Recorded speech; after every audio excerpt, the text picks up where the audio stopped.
Good morning. Morning po.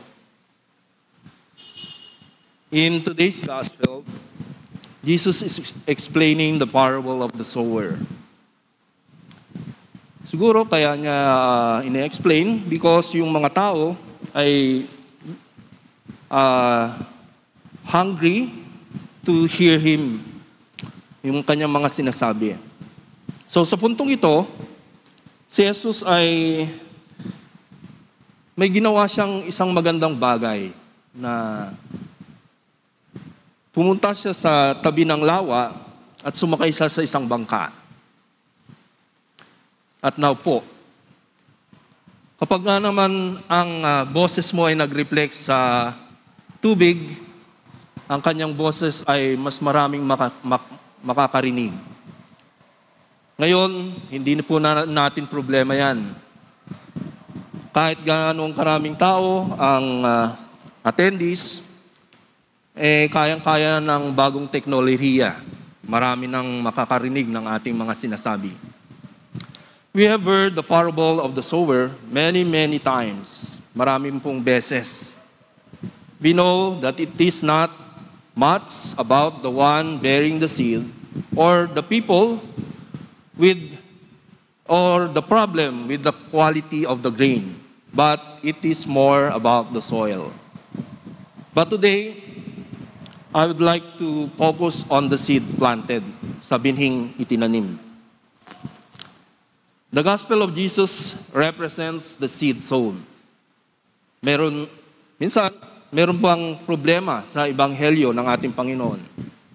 Wala po. Ang mensahe ng Ebanghelyo ay tungkol kay Jesus at ang ginawa niya sa krus upang tubusin ang ating mga kasalanan. The same reason why we are celebrating Easter. Para sa akin, ito ang kabuuan ng Ebanghelyo ni Jesus. Ang nakakalungkot lang minsan, sa panahong ito ay marami tayong naririnig na katuruan na sinasabing galing sa Ebanghelyo ng Diyos. Pero ang focus kung paano napapalago ang sarili. How to revolutionize self-life and become a better you. How to overcome our hang-ups. Ang mga praktikal na katuruan ganito ay mabuti. Pwedeng gamitin para tayo ay magbago, but that is not the gospel. We should make the gospel clear. Ano ba talaga ang mensahe nito? Ang ebanghelyo na ating tinuturo ay dapat ang nakikita ay si Jesus. Siya ang umangat.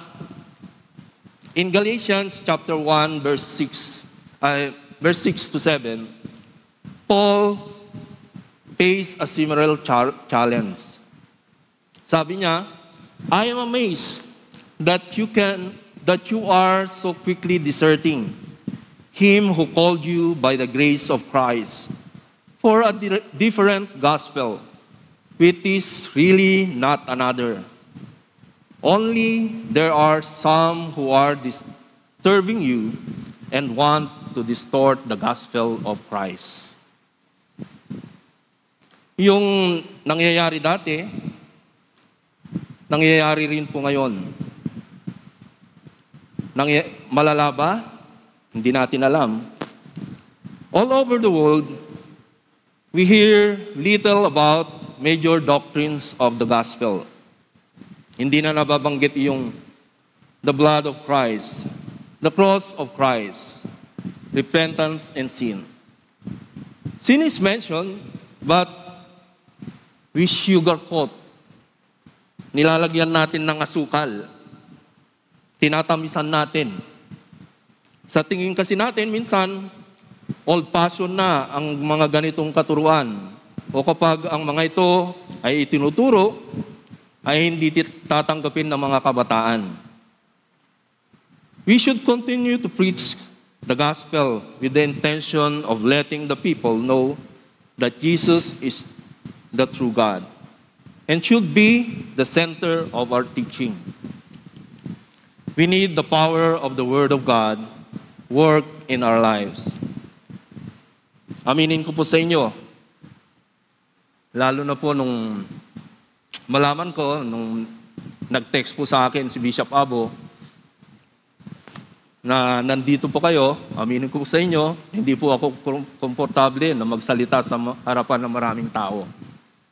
Lalo na dito sa Cathedral of the King. At ngayon, nandito po kayo, ang mga obispo namin. Minsan, iniisip ko kung paano magkamali ako. Mali akong masabi. Pero sa tuwing nagkakaroon ako ng pagdududa sa aking sarili, sa mga sinasabi ko, pinapaalala po sa akin ng banal na Espiritu that the power of the message lies in the seed, not in the messenger. Itong buhay natin can be a testament to the power of Christ, but the seed of the gospel is enough to bring forth new life.